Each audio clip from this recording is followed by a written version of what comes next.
sangen merenkulullinen keli on pihalla. Tallinksiljan varatoimitusjohtaja Pasi Näkki, ollaan nyt Länsiterminaali 2 peruskiven muuraustilaisuudessa. Minkälaisin miettein suhtaudut tähän tulevaan terminaaliin, mitä nyt aletaan rakentaa?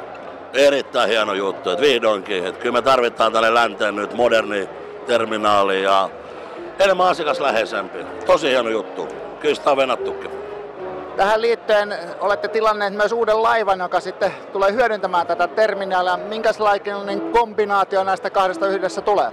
Erittäin hyvä. Kyllä asiakkaat näkee jotain uutta ja uskomatonta, että reilu 200 metriä pitkä ja vähän alle 3000 matkustajaa kyytiin. Aivan huikea tuote. Viimeistä moderniikkaa joka puolella ja LNGtä käytetään ja sopii erittäin hyvin tähän uuteen terminaaliin.